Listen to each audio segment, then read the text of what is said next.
and welcome to the OP Overwatch Podcast. I'm your host, Jam, and I'm here with my co-host, Jeff. How you doing, man?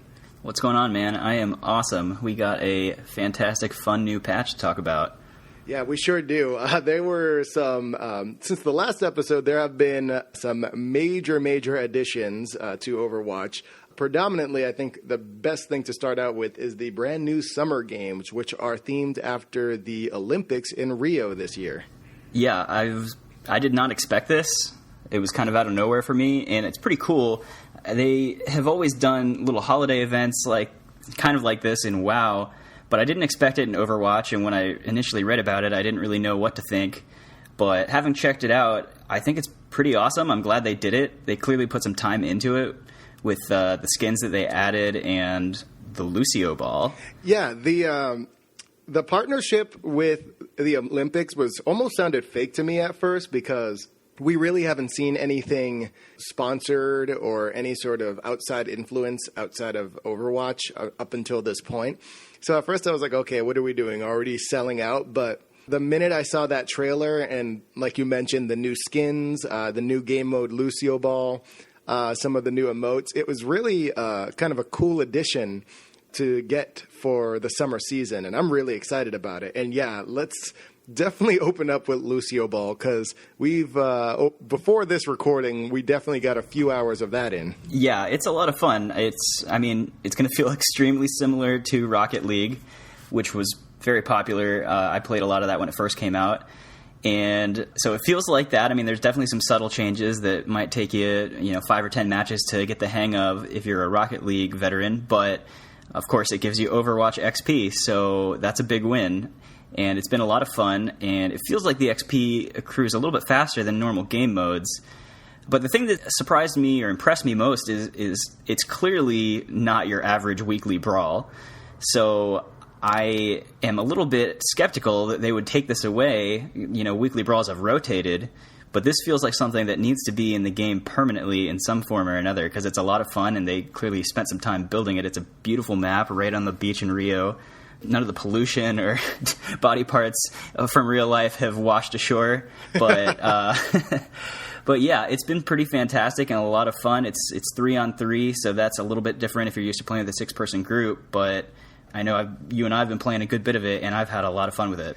Yeah, so just a quick overview on this. The weekly brawl, for those who may not have even touched the weekly brawls, are usually just some really fun game modes. You don't really get any experience. It's more just to do some ridiculous things like everybody plays Soldier or, only Pharah or Mercy. And they'll do things like they'll get rid of cooldowns or shorten them. And they'll just make these really fun game modes that you can go in and just do ridiculous things. And, I jump in those every once in a while. They generally don't keep my attention for too long. I'll try 1 or 2 of them. I'm like, okay, I'm good to go back to, getting my rank up and getting better at the actual game. But the cool thing about Lucioball, it appears to be that this is going to be the brawl for the entire season for the 3 or so weeks that this is going to be out. And what they do is it's 3 versus 3, and everybody plays as Lucio. And it's basically playing soccer, but just with Lucio. And there's a few changes in it that are different from Lucio in the game. You can't shoot. And you can only do your alt fire, which is the sound wave that we've talked about before, to push the ball around. Your normal shooting button then turns into a melee attack, which you can also use to almost pass the ball. It's like a weaker passing of the ball. And then you can also use your ult as well. It does build up like normal, so as you're playing, your ult will slowly build up. And your ult is still to break it down, but what will happen is instead of putting a shield around your teammates or anything like that, it'll actually pull the ball towards you from wherever it is on the map. So they're kind of adjusting Lucio's mechanics for this brawl to make it, a legit soccer game that's a whole lot of fun to play. And yeah, it's actually surprisingly good. It's definitely one of the brawls that I've been enjoying the most, and it's taking up a lot of my time. And as Jeff mentioned before, they are pretty short games. They're actually about 5-minute games, so you can get experience pretty quick off of it for getting that rank up. Yeah, I mean, I don't want this to spiral out of control. I could rave about Lucioball and talk strategy for over an hour, but I mean, it's funny just because it's so cool and so different, and they clearly put time into it. I really hope they don't take it away, and I feel right now like I need to be playing it over regular quick play because it could be temporary. So, a month from now, I might want to play Lucioball and not be able to. So that's kind of where I've been with it. I've been playing it more than the regular game mode since the patch has come out. And I mentioned the international skins. They've got a lot of different characters from different countries, obviously, and so they're all representing their countries in Olympic gear. So, the one that jumped off the page to me immediately was Genji's. He looks like a freaking Decepticon. He's awesome. Oh, yeah, Genji looks amazing. Yeah, and I was fortunate enough to get that out of, my third Summer Games box. So that's the one that would have had me buying loot boxes on the last day, and I've never done that before, but I needed the Genji one. It's awesome. McCree's is awesome, too. It's straight up Team America. But all of them really are pretty cool. I've been surprised at some of the omissions, though. Like Mei, for example, is not representing China with one. Just a few characters like that where they're the only character from their country, and I'm surprised they got left out for a country like China or Australia with Junkrat. But I guess there's only so much time, and the more that would be out there, the more stressful it would be to try and get them all before the Olympics pass. So yeah, there are definitely some omissions with those skins. It would kind of be cool to see every character get a skin, but I could see with time constraints, and it's nice that we're getting them at all. But they're really, really cool. I'm personally keeping my eye on the Tracer one, and then also the Zarya. Zarya, in her actual lore, is a weightlifter. She's a professional weightlifter, so it just only seems natural to have her be a weightlifter in the Olympic Games. So she kind of has that gear going on with the blonde ponytail. And Tracer is dressed up in a sort of track and field running gear. And what's really cool is the contraption that she has on her chest that kind of keeps her anchored down in time has been changed a little bit. So you actually see a stopwatch sort of thing in the front, and then in the back there's sort of a speed tracker, like a tachometer or a speedometer on her back. And I don't think it actually changes, but it does say 1337, which to your old school gamers spells out LEET. So I think that's a pretty cool joke from Blizzard as well, having fun with the characters and the skins. Yeah, outside of the skins as well, we also have a bunch of new player icons, a lot of them involving the existing characters playing different sports that would seem to relate. Some of the funnier ones are Winston playing volleyball is a spray, actually. And then I believe there is a Reaper on a BMX bike, which is pretty hilarious as well. Yeah, I was going to mention Reaper. It's funny to picture him doing anything that would bring him enjoyment, but he seems to be having a blast on his BMX bike. And I'm glad you mentioned Zarya's skin. Zarya, as much as I like her as a character, I've been pretty underwhelmed by her skins that have been in the game so far. So even though these, they're not my favorite, but they feel like an improvement for her. So I'm hoping to get at least one of the Zarya skins. And then you mentioned Tracer. I love the stopwatch feel. It fits very much. It would be hilarious if they tracked her actual speed, but I don't know if Blink has an actual speed. I think it's a teleport, so it might just break it at that point. Yeah, we're starting to play with the time stream when we start talking about Tracer. So, and then we also have a skin for Widowmaker as well, which I was actually mentioning to you before is kind of surprising. It doesn't feel that much different from her regular skin. It's just that general form-fitting, skin-tight Widowmaker costumes that you see almost on all of them.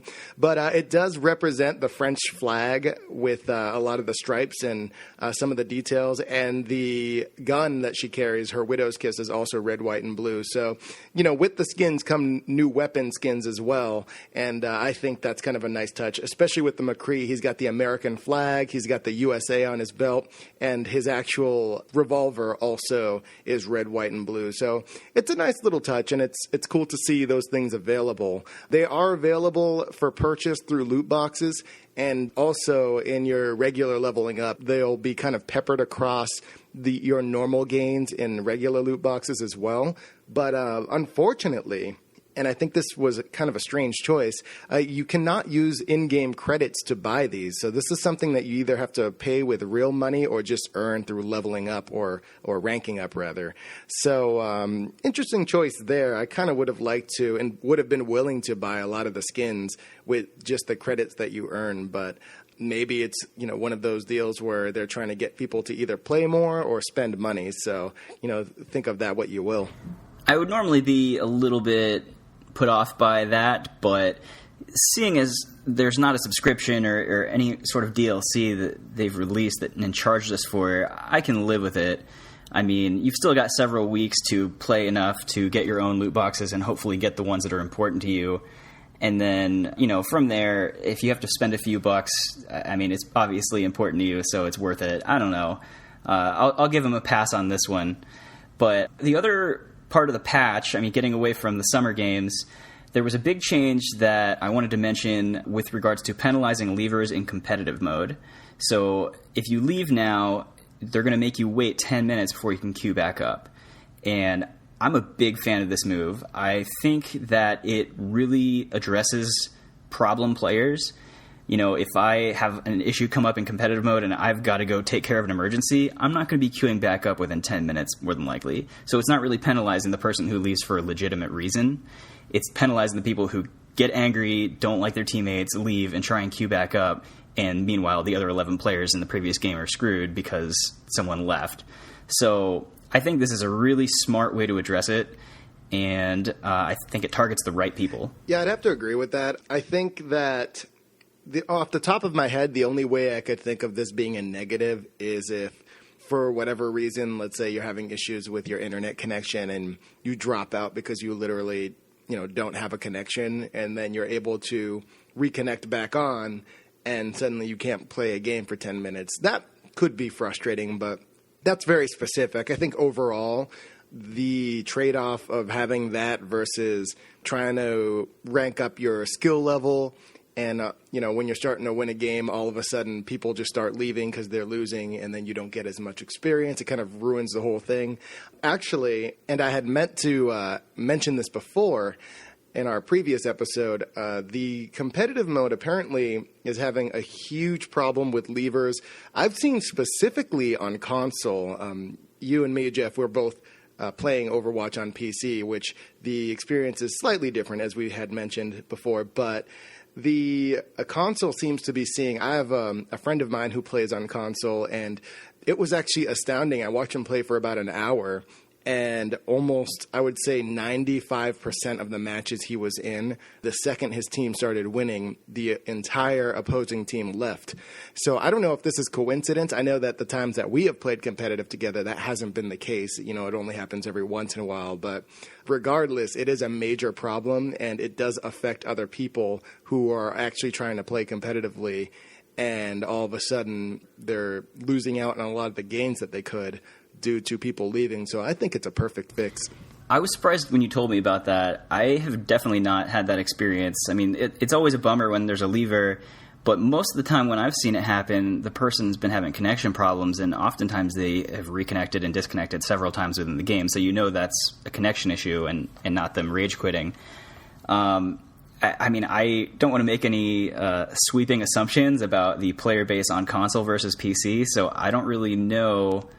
I don't want to offer any speculation as to why they might be leaving more, but well, to be honest, and this isn't, I don't think, too far out of the ordinary, but I think that when you're looking at the demographic of players, there are a lot of people who do play on console, but when you look at console versus PC, you probably have, honestly, a lot more younger players. Your younger kids may be anywhere from 8 to 14 years old.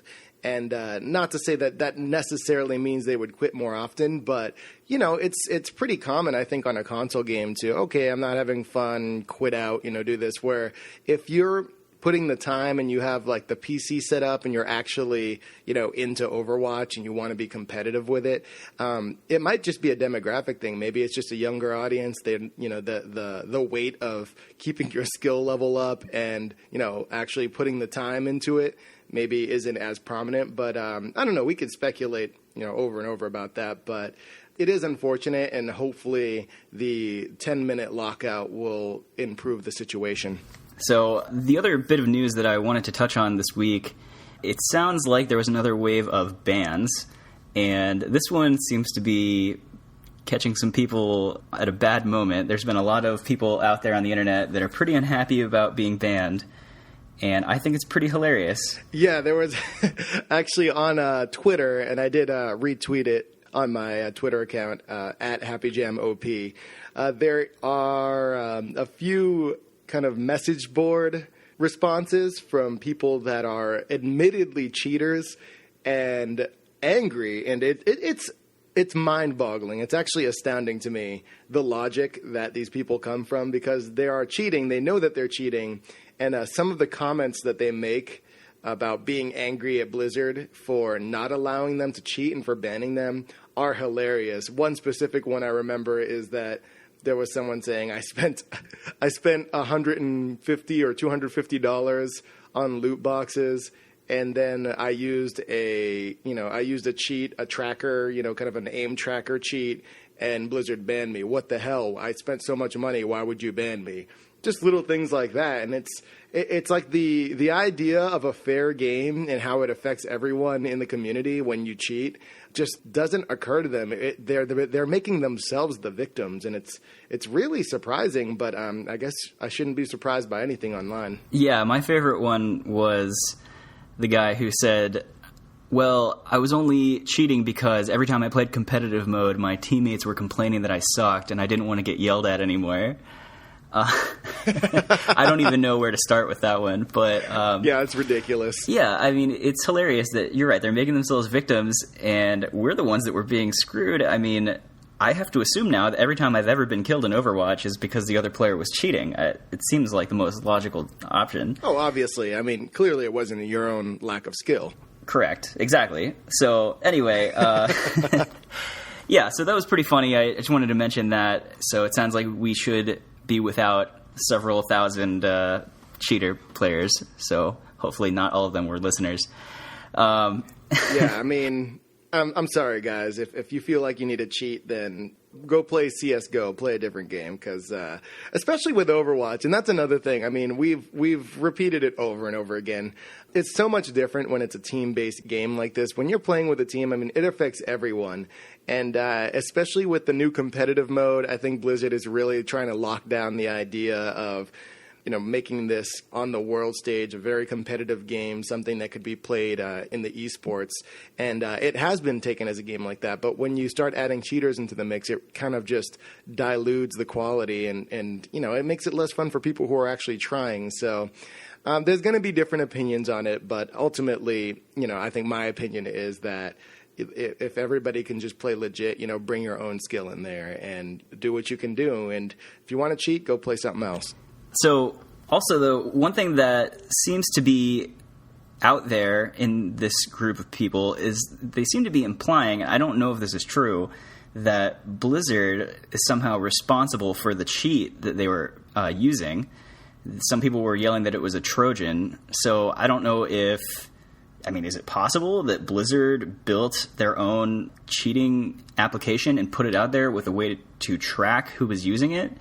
I mean, it's kind of shady, but also seems like it would be really effective if you know that people are going to cheat anyway. At least this way you can figure out who's doing it. I don't know. Do you think they did that? What are your thoughts on that? Honestly, I wouldn't.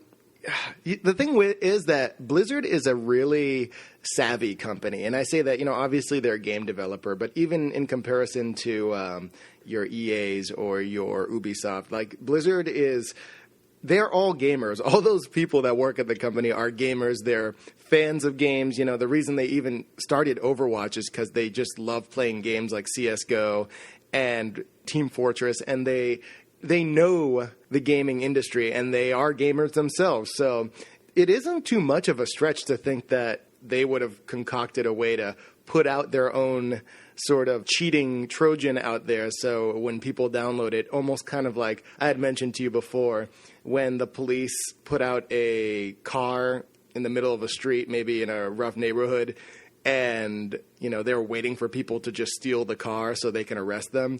I kind of liken it to that. They're like, all right, let's put out an easy way for people to cheat, and that way we draw the cheaters. Is it shady? Yeah, to a degree, I think so. But ultimately, I think maybe instead of being reactive, it's more of a proactive way to get rid of cheaters and to just remove that problem as soon as possible. There's going to be different opinions on whether or not that's a great way to go about running your business. But for me, whatever is making the game more balanced and more fun, I'm not necessarily opposed to it. And actually, I think it's pretty hilarious because it's just hook, line, and sinker. I think there was a similar thing done with Crackdown, the game for Xbox 360, a few years back, where Crackdown came out and it basically shipped with a similar type Trojan tracker that could detect whether or not people had illegally modded their Xbox to cheat, and then Microsoft basically shut down all of those consoles as well and got rid of cheaters that way. So it's not the first time it's been done, and it's definitely an effective way to get people kicked out for cheating. But, hopefully it is something that is accurate, because the last thing you want is something like what Nintendo did a few years back with the Wii, where they were trying to update all their consoles to get rid of people that were modding the system, but ultimately the update actually incorrectly labeled some people as modded and they weren't, and you had a bunch of bricked systems that didn't work. So Blizzard's savvy. They seem to know what they're doing. I don't really have a problem with it, but I guess that's just a discussion that has to happen. You're right, though. They do need to be careful. I assume that they know what they're doing, that they're not banning people that are not cheating. And I will say that from the posts that I've seen online, all these people are like, yeah, I did it, but such and such. So I haven't seen anybody out there saying, you got me by mistake.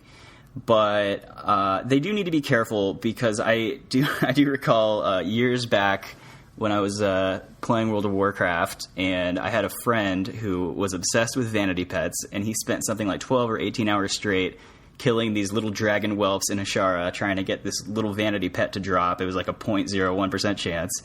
And he got banned because they thought he was a bot or something, because he had been out there so long. So he was like, what the hell?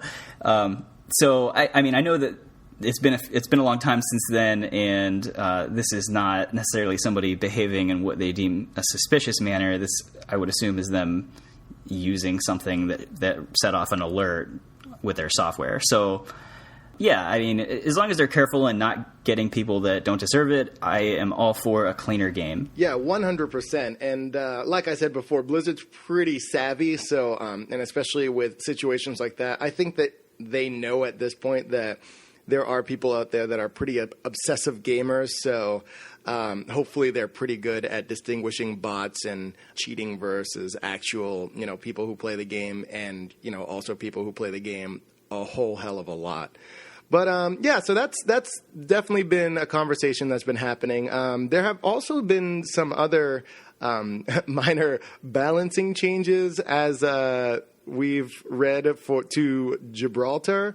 We were kind of talking about that. Super vague. What are your thoughts on that? Yeah, I had to go in and check it out in a custom game, because it just said like small balance changes made to help attacking and defending teams. That sounds like everyone. So I went in and checked it out. It looks like they just added a few antennas and maybe adjusted the power of some med packs, maybe, or maybe I'm just failing in my recollection of what type of med pack used to be there. But definitely they added some antennas like right at the initial spawn for the attacking team. It seems like there's some antennas added to the bridge over top, and just really small things. So I was curious to see what that meant exactly, because they were vague with it. But I guess they think that'll help in some way. I don't know what the problem was with Gibraltar, but they've got the statistics in front of them, and sure, whatever makes them happy. If it saves me one time out of 100, maybe I'll be happy about it. Yeah, it is kind of weird how vague they were with it, but the fact that they mentioned it in the patch notes clearly shows that there was some sort of issue. What that is remains to be seen, but Yeah, the thing about, that could be anything, as dramatic as you said, adding sections to the map or changing health packs, to as subtle as invisible borders. One of the things that some of the developers at Blizzard have mentioned in the past were with every new character they add, and Pharah was definitely one of them, when you have these great mobility options of flying around like D.Va or Pharah, getting up to high places that other characters can't, all of a sudden you have to start looking at your existing maps and saying, okay, where can characters reach now that they couldn't before? And is this fair? Is this balanced? So I think we're going to continue seeing rebalancing and, slight changes here and there to a lot of the maps, especially as we move on with new game modes, new characters. And that's not necessarily a bad thing. I think that's just the game evolving and, trying to keep it balanced. It's definitely no easy task to do. But, these changes to Gibraltar might not even be glaringly obvious or noticeable, but at least they're letting us know and they're keeping on top of it. So, yeah, more balanced game is always going to be enjoyable. Yeah, I've been pretty happy with the patch so far. I'm looking forward to enjoying it over the next few weeks. So I think that covers all the general ongoings out there with the patch and the news in the community. Let's dive into our character breakdowns for the week.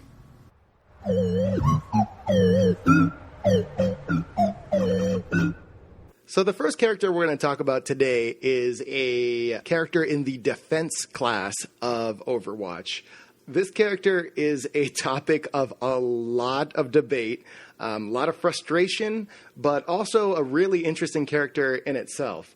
Bastion is a automated Omnic. He is its real name is SST Laboratories Siege Automation E54, which is a mouthful. So we'll just stick with Bastion. This character is really, really interesting. Bastion was originally a sentry robot that fought in the Omnic Wars. So just as a brief overview, the Omnic War was something that happened decades ago in the lore of Overwatch. It was basically the robots versus humans. It was this huge, huge war. Thousands died, and it's the reason that Overwatch was created was because we needed someone to protect society from the Omnics and from bad people in the world. So the Siege Automatons were a robot that were created by humans to kind of defend themselves and fight off enemies. And the Omnics, being robots themselves, ended up taking over the automatons and turning them on the humans. So there were just thousands of these ridiculous robots that their main ability was to turn into a turret form and just mow down people left and right. So extremely, extremely dangerous robots, and they actually ended up disassembling them after the Omnic War was finished because they were a sign of just horror and fear and mass genocide. So that's the happy little story of this character background. So what Bastion is Bastion is one of these robots, the E54 model, that ended up being forgotten, and it just kind of was left behind for 30 years after this war ended in nature. And it ended up being rusted, overgrown with trees and all this stuff. And then one day, recently, it woke up, it just reactivated. And for the most part, all of its combat programming was gone. And it had this sort of personality that was intrigued by life, by nature. And it just started roaming the world and, rediscovering what life, quote unquote, was about. So this is a character that's kind of lore-wise based off of, I'd say, the Incredible Hulk, kind of going around preferring nature, Robo from Chrono Trigger, which was a robot that lived for many years and was also very similar. And then Android 16 from Dragon Ball Z, who was kind of obsessed with nature as well. So if you get all three of those references, congratulations, you're a giant nerd. But Bastion as a character in game is really, really interesting because he, as a defense character, can put out a whole lot of damage. And he has a couple different modes that he switches between. And he's really different from a lot of the other characters. I got Robo from Chrono Trigger, so 1 out of 3. So when I reminisce about the launch of Overwatch, the good old days, the early days, the first feeling I can recall playing Overwatch was excitement. It was fun. It was smooth. It was fast. It was new. The second feeling I can recall is hatred for Bastion. He is not my favorite character. I really get annoyed by him more than anything. So he puts out just absolutely massive damage, but I don't know. You can play him to gold damage in most games while also eating a sandwich with your other hand. Like you just point and click. I'm not a fan of him. I think he's a low floor, low ceiling character, so I think he's easy to pick up and play early, but I mean, he's virtually unplayed at the high-end competitive level because people that are good enough to know how to counter him just destroy him. So, yeah, I don't know. I mean, he's not my favorite, and sometimes I wish he wasn't in the game, but, you know, it's a cool lore story. You made him sound like a good guy. Yeah, that's the interesting thing about Bastion. Before we even get into his abilities, as I mentioned before, there's a lot of debate over this character, and the reason being is that I think, especially when starting out the game, he is not only one of the easiest characters to play and to kill people with, and as you said, get gold damage, eliminations, and things like that. But if you don't know what you're doing in the game, and granted, you know, everybody starts somewhere, you're not gonna know, you come across a Bastion, and all of a sudden, you know, more than half of your game is spent running back after being killed by Bastion. So that is definitely frustrating, and I understand that. But like you said, on the high-end competitive level, even though he is played, he's not considered as much of an issue, and that's because there are ways around him. And this is something that I definitely want to stress for this character and in this episode, because I feel that out in the community there are a lot of understandably frustrated players that feel that Bastion is overpowered and there's no way around him, but there is, and there absolutely are ways to defeat him, to kind of block him and take away these abilities that he has, whether it be through moving him with other attacks, through disabling him, and we'll get into that a little later when we go a little deeper into the character. But it is possible to kill Bastion. It's not, he's not this broken, overpowered character. In fact, a little bit of trivia here. Bastion, if you look at the very, very early first trailers of Overwatch, when they were kind of introducing all of the characters, Bastion initially had a shield in front of him, like an energy shield similar to Reinhardt's, when he was in turret mode, which sounds absolutely insane after playing the game for a few weeks now, because that definitely seems overpowered, and even Blizzard thought so because they quickly removed that after the closed beta. Yeah, I can't even imagine what that used to be like. I mentioned a while back in our McCree episode, I wasn't a big fan of McCree in the state that he was in when we recorded that episode, and I wasn't shy about it. But, I mentioned I still put time into the character. I mean, I'm not going to come on here and talk about a character that I've never played. So I'll be upfront with you. I never played Bastion until, the last couple of weeks when we planned on doing this episode. I put a lot of time into him since then, obviously. And, I mean, I'm mad at myself as I'm playing him because I'm playing him. Like, I'm yelling at myself out loud. I'm just yelling, I'm new at Bastion. I'm yelling, you're terrible, you're terrible. But then I end up with gold damage and gold eliminations every game. So, I mean, he's just a ridiculous character. I don't even know where to go with him. Like, is he underpowered? Is he overpowered? It's hard to kind of figure that one out. Well, for people like you who might not know a whole lot about him because they don't even want to touch the character, let's go ahead and just start with his abilities. And we'll kind of break it down from there and decide whether or not we think he's overpowered. So first of all, let's see. I think the best way to start this, Bastion has a base of 300 hit points. So 200 health, 100 armor, which is pretty solid for a defense character. You have a lot of HP to work with. And before we even get into his main weapon, let's just talk about his ability to change configuration. So configuration is Bastion's ability to change into different modes. So similar to Lucio, who has a healing and a speed mode, very Transformer-like, Bastion actually changes into a total of 3 different modes. His first mode is called Recon, so it's Configuration Recon. And this is Bastion's default mode right when you spawn into the game. It's the mode he's in where he's kind of a moving humanoid type character. He's on 2 feet, he runs around, and he has a machine gun, which is his main attacking weapon. So this submachine gun has an ammo of 20. It fires at 8 rounds per second, and it does roughly about 6 to 20 damage per shot, and then drops off from there based on fall off. It has a reload time of 2 seconds, so it's a pretty standard machine gun. It's definitely not going to be as good as Soldier's pulse rifle, but it does pretty decent damage for just your standard machine gun. Yeah, the Recon mode you do not see utilized by a lot of Bastions, and again, just having picked him up recently but playing against him a lot, I always see him in turret mode, but I kind of laughed because I had one game where the stat that it showed on my card at the end of the game was how many recon kills I had. I don't think I've ever seen that stat displayed before, so I guess I was doing it wrong, but it worked out.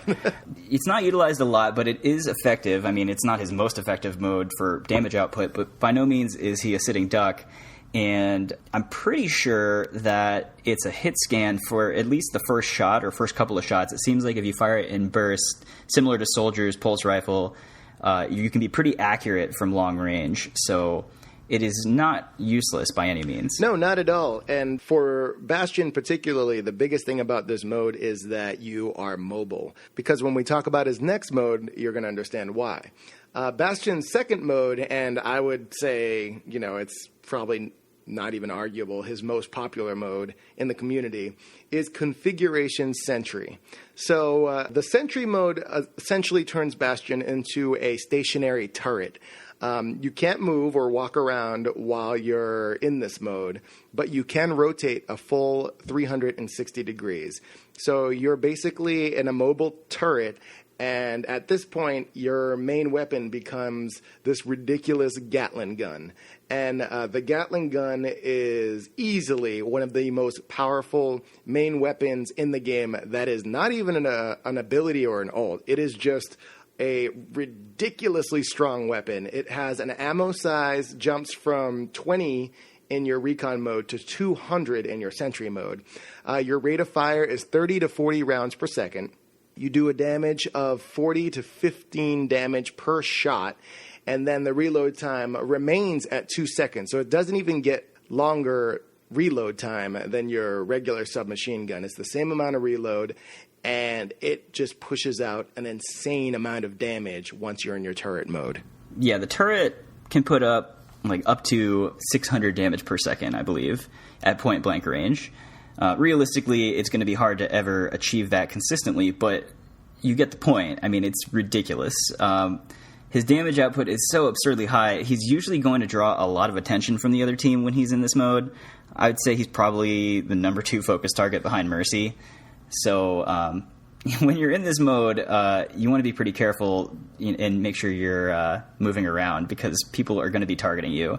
Also be aware, his headshot box, or his core, it looks like, it switches. So when you're in sentry mode, it's actually on your back.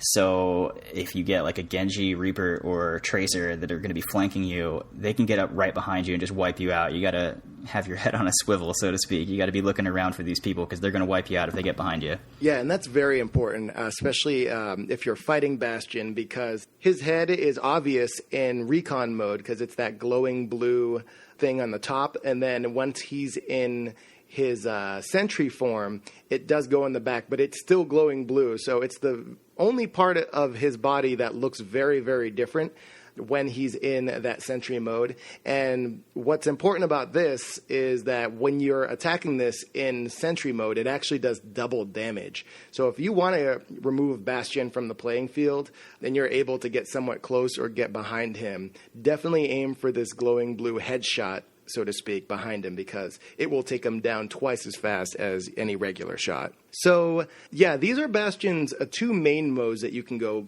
through, and his reconfigurability that he has is basically his ability to switch in between the 2 modes. In order to switch from recon to sentry, it will take a 1 second transformation time, and from sentry to recon, it'll take only half a second. And this is important to note because when you're in sentry mode or turret mode and you start getting shot, as Bastion, it's very, very dangerous to not be able to move, obviously. So they actually have a quicker transformation time when you're moving back into recon or your humanoid running form. And that kind of gives you the ability to escape the damage and not necessarily have a death sentence the moment you start getting shot at in your turret mode. So if you aren't already rolling your eyes at his ridiculous damage output, he can also heal himself. Tell us about that, Jam. So Bastion has another ability, as Jeff mentioned, called self-repair. So self-repair is exactly what it sounds like. A Bastion can restore his own health after taking damage. The catch to this is that he cannot move or fire weapons while he's repairing. So even when you're in sentry mode, which is the mode that you can run around in, when you start self-repairing, you cannot run around. However, you can still rotate 360 degrees and look around. So you at least have that ability. But when you're healing yourself, you can heal for a total of 25% of your total health per second. So it takes 4 seconds total to go from potentially 1 HP to your full health. So it's pretty good heal, and not a lot of characters have that ability. And yeah, you can do it in both sentry and recon mode, so super, super useful on the battlefield. It's pretty powerful. I will say the saving grace for everyone else is that he can't really use it while he's being attacked. Like, he gets interrupted if he takes damage, and then there's a 1 second cooldown before he can use it again. So if he's under fire, he's not going to be able to repair himself and heal himself like a Roadhog, for example, who can use his ability and just heal more than you're doing damage to him sometimes. So thank God for that. Yeah, that's kind of nice. Having a 1 second cooldown can, if you see a Bastion healing itself, definitely start taking shots, because for at least a couple seconds you can throw them off their game and, potentially get them into a different mode where they're no longer in turret, they're trying to run away from you. The second Bastion strategy starts falling apart, he's not that dangerous of a character. But that being said, don't underestimate him. I don't think anybody does. I think outside of Mercy, he's probably the most targeted character in the game, just because when he's in turret form, his sound effects from his gun is very, very prominent in the game. So you know exactly where he's coming from. Hopefully, if you're playing with headphones, you know what direction he's coming from as well. So it's balanced to a degree with him, but you just really have to know the character and know what you're doing when you fight him. Oh, sure, it's balanced. Next, you're going to tell me he can turn into a tank. You son of a bitch. Bastion's ultimate is Configuration Tank. So, yeah, this one's kind of interesting, guys, because his ultimate initially, when the game was first being developed, was actually a remote mine that you could send off and control, similar to Junkrat's Riptire. They ended up scrapping that and then turning that ult into Junkrat's ult. But what they ended up going with to fit more with the character was Configuration Tank. So a few things happen when Bastion goes into tank mode. First off, he turns into a tank, which is the most obvious thing. He gains 150 armor. So if you're at full health, which is 300 for Bastion, that puts you at a total 450 health, which at this point, he not only becomes a literal tank, but he becomes a figurative tank, because there are characters in the game that have around this much health and they soak up the damage, and that's what they do. However, that's not how you're going to be playing him, because he also gets infinite ammo, and the ammo changes. Now, instead of firing bullets, he fires tank missiles. These missiles can fire at 1 per second, and they do 190 damage max if it's a direct hit. And then splash damage varies based on how close or far, similar to Pharah's rocket launcher. So it's basically a rocket that he's firing. It does a whole lot of damage, can take most characters out in 1 to 2 hits. and it has a range of 4 meters. So really, really strong ultimate. And you can damage yourself with it as well, since it has that splash damage. So if you're a Bastion player, be careful in those tight hallways. And then the other big thing about it is he is mobile as a tank, so you can kind of run around and do ridiculous damage as a tank, just moving around. And it lasts for a total of 8 seconds. The tank mode is really powerful. It is really a great tool, I think, for like clearing a point or making a push. The other team is going to hear the little sound effect of him switching, and they're going to probably be running for cover. So it is something you can definitely wipe out the other team with if you are able to flank and come around or drop down on them. But also just going right at them with your own team, they're going to know that the damage output is going to force them to take cover. So it's a really powerful tool. It's a really good ultimate. And as you mentioned, he can take damage, but one of the cool things about it, you can actually do a little bit of a super jump with him, where if you like jump and fire downward, you'll take a little bit of damage from your own shot, but it'll launch him up in the air. So he becomes even more mobile when he's in tank mode if you need to be. Yeah, it definitely takes a little bit more skill, but having that mobility option on top of the ridiculous amount of power that he puts out is pretty awesome. The one thing I will say is, even though he is mobile in tank mode, he does not move very fast, so don't make the mistake that I've done a bunch of times where you're trying to get back to your team. You see that you have your ult, so you pop it immediately, you go into tank mode, and then you spend maybe 4 to 5 seconds of the 8 seconds you have going up steps and not even being able to shoot at people. So wait till you actually get in the middle of the action, pop it, you get your extra 150 HP. You can do a lot of damage. It's really all about just the timing, knowing when to do it, having your good aim, but with splash damage, even aim isn't as much of a problem. And yeah, he becomes a very, very formidable opponent once he goes into tank mode. So pretty solid ultimate ability. I also like to use it as kind of an emergency button at times. So as I mentioned before, flankers are a big problem for Bastion. If you hear like a Reaper or Genji or Tracer coming around at you, or if they have already started to damage you, it can be useful to swap to tank mode. You'll get the HP boost, and you'll become mobile and fully powered up, so you can really take out those flankers. They're not going to have a lot of health. So in the right situations, I like to use it in that capacity also. Absolutely. And then also, if you're the opposing team and you're fighting a Bastion, once again, coming back to that sound design, do listen out for it. Bastion, even though he does not speak, it's all beeps and boops, he does make a specific sound. It's kind of the charge sound that you hear, in sports stadiums, the da-da-da-da-da-da. When he puts that sound out, maybe stay away for about 8 seconds, because he's going to have more HP, he's going to do a lot of damage, and he's just going to be looking for people to hunt down. So going into what we normally do with, more in-depth character tips, pairings, who's good to team up with, who's good to try and take out. In your experience with Bastion that you've had more recently, what do you feel, whether it be playing as Bastion or against Bastion, are some good strategies to kind of follow? Well, I think he's really, really good against most tanks. Like Reinhardt specifically, he puts the shield up to protect his team, but Bastion can just put out so much damage. He can drop Reinhardt's shield and put the whole team under pressure. That really kind of throws their whole plan out of whack.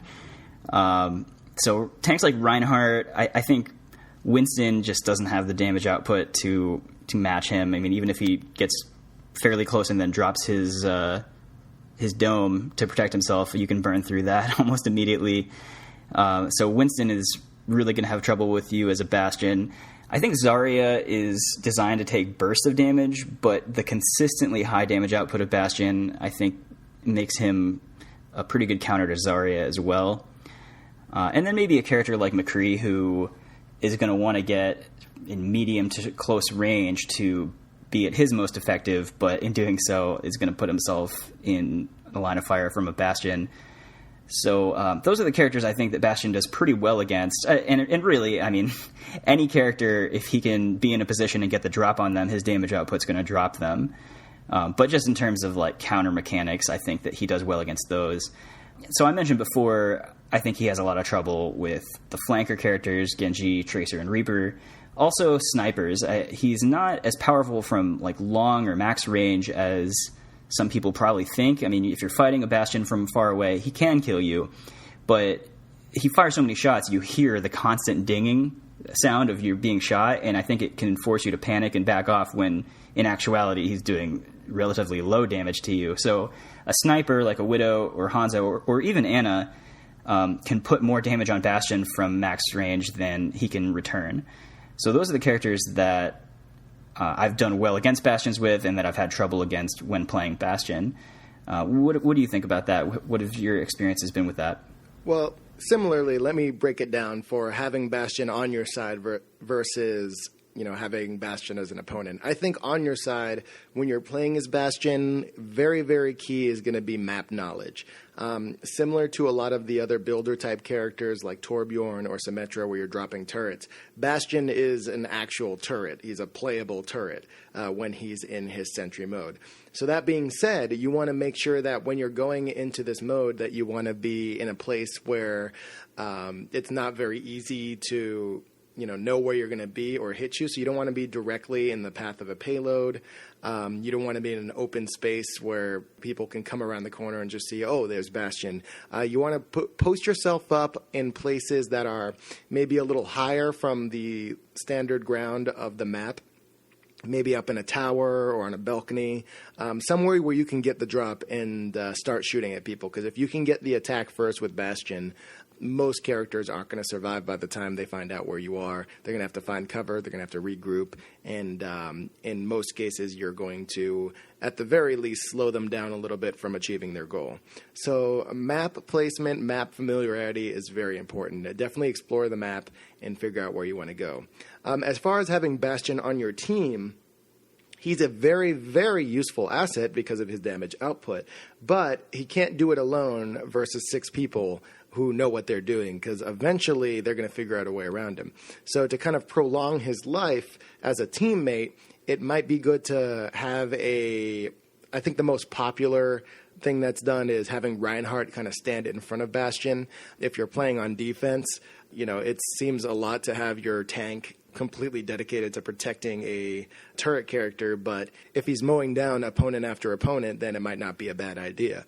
Also, characters like Zarya pair very well with him. If you are keeping an eye on Bastion and you see he's starting to take damage, you can kind of put a shield on him and give him just a little extra survivability, maybe a chance to go back into recon mode and run away and start self-healing. So lots of great synergy with different characters. Also, of course, having a Mercy or a Lucio nearby and keeping his health up. That way, when people do start focusing the fire, and they will, you can increase his survivability by keeping him healed, and that way he doesn't have to self-repair and he can continue attacking. Also, on top of that, with Mercy, you can at any point switch to the 50% damage output, and at that point, he is probably the most powerful character in the game. But so there's a lot of options. Definitely experiment around with that. When you're going against Bastion, and I think this is probably going to be more important for a lot of the players who can't figure out a way around him.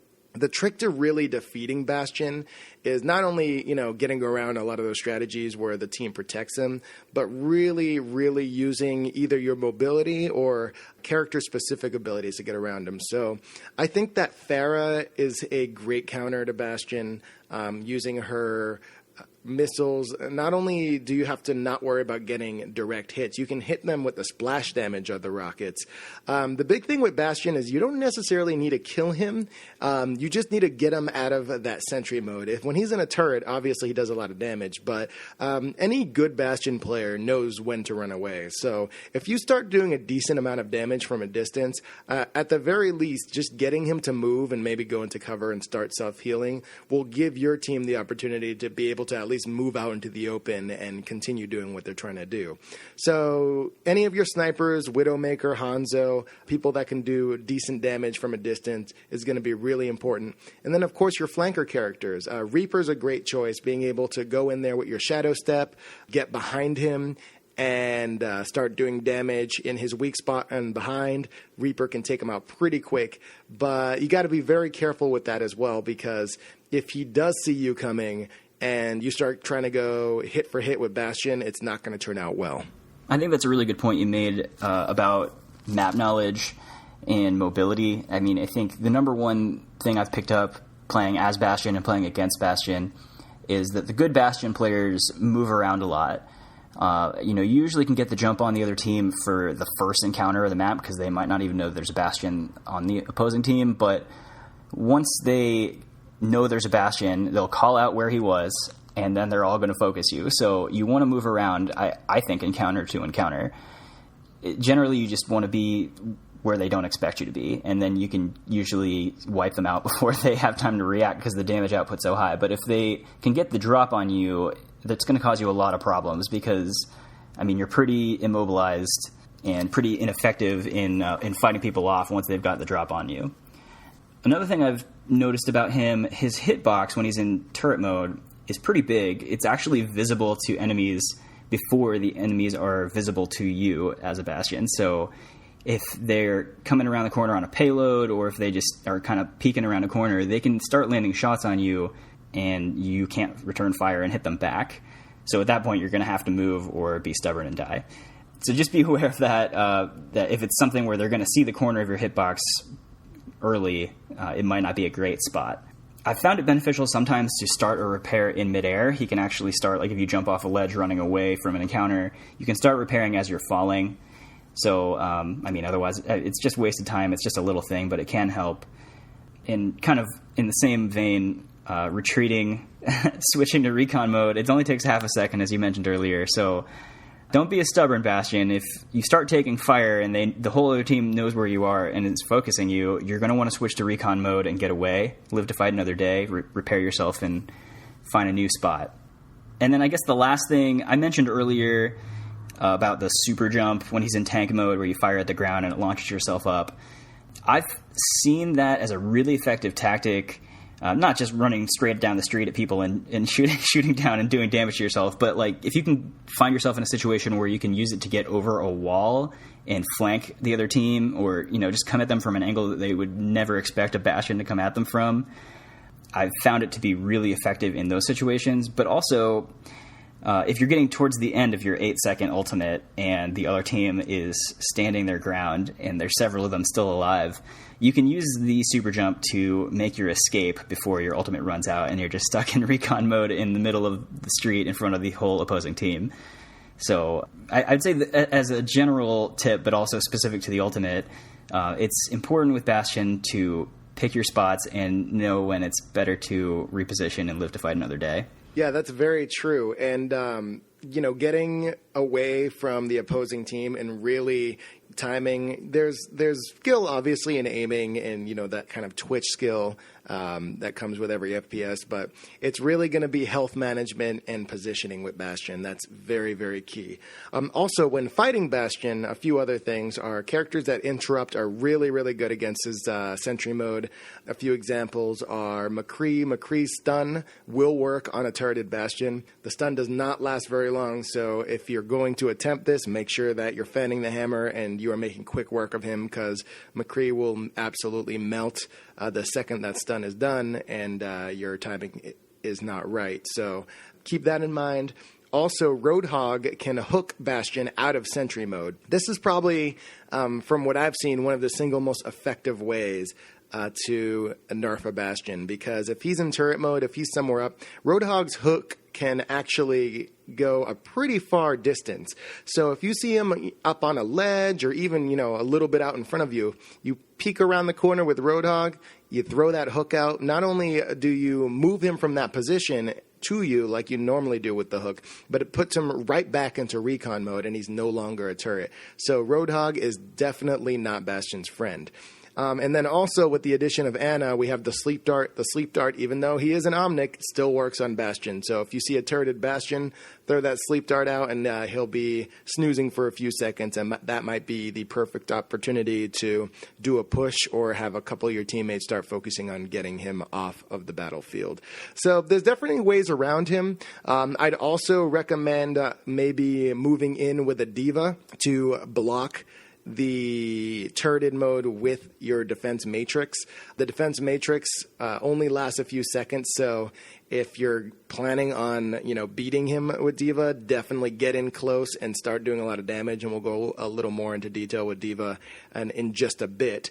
But yeah, Bastion is definitely beatable. It's just one of those things where you have to be very, very familiar with how to counter him. And as a Bastion player, even though it seems like his turreted mode is overpowered, if you're facing players that know what they're doing, you can go down easily. So you have to be very aware of your options for escape and keeping yourself alive. So just to kind of close out Bastion, I wanted to talk for a second about character balance and just kind of where we think he is now and if he needs any rebalancing going forward. Especially at the initial launch of the game, there was a lot of cries about Bastion being overpowered. And I think that's funny a little bit just because if you follow the high-end competitive scene and just kind of follow who they're selecting and who's most effective for them, Bastion is virtually never played. So it's just funny, and we've talked before about the difficulty of balancing for the general community versus high-end. But I don't know, if they made him any stronger to make him selectable for pros, he would completely take over quick play. On the other hand, if they nerfed him so that everyone else was happy in the general community, he's already never being selected, but he would basically not even be in the game for the high-end scene. So it's a difficult situation to be in with regards to character balance for Bastion. I think the real key and the thing you see with the better and better players is that the game has become more about mobility and coordination than anything else. And Bastion, obviously, in Sentry mode, is the least mobile character in the game. He doesn't move at all. So, I think he can be really easily taken out by a coordinated team, and that's what you're seeing. And so they'll have a tank that will shield their allies, and their allies will focus him down, and Bastion's gone. But in quick play, it's usually more just kind of 6 individuals running around that don't coordinate that well. And so it's like 6 one-on-one encounters where people are just taking their turns trying to attack Bastion, and that doesn't always go well. So, yeah, I think it's pretty interesting dynamic that they are probably reviewing. I don't know that I necessarily expect them to make any changes, but there's been a lot of talk, not just about Bastion, but all the defensive characters being virtually ignored by the high-end teams. So I don't know. What do you think? Does he need any balancing, or is he pretty good where he is? I'm kind of along the same lines as you are with him. I think that making any changes to Bastion right now, he kind of, at least to me, feels like he is where he needs to be. It's funny that you say, when the game came out, there were a lot of cries. Well, when the game came out, everybody was new to the game, so there were a lot of people that didn't know how to beat Bastion. Right. But now that we're seeing there's a lot of people that are getting more experienced, and I know in our games, we're at a level in the game where when we play with a lot of our friends who have been playing for a couple months now, we don't really, it happens from time to time, but we don't really see a whole lot of complaining in the chat log about Bastion. You generally see that happening with people that are, maybe a week or two new to the game and they're not sure how to handle it yet. So I think that's just kind of the ebb and flow of the character. I don't know if he necessarily needs to be rebalanced or changed, or maybe they change up his abilities in some way, whether it be cooldown or something like that. But like you said, if we're not seeing it being an issue on the competitive scene, then Blizzard may just leave it up to people figuring out how to get around him. That being said, if he's not being selected at all on high-end competitive, we've seen it happen with other characters where they do make changes to make them more viable. How that affects the quick play and the more casual players, that remains to be seen. But ultimately, I kind of like Bastion as a character where he is.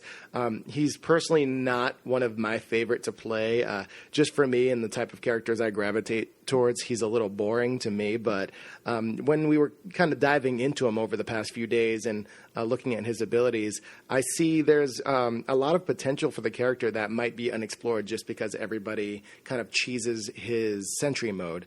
That being said, I will say that if you get a play of the game with Bastion that you are not in turreted mode, then kudos to you, because I respect anyone that can do that.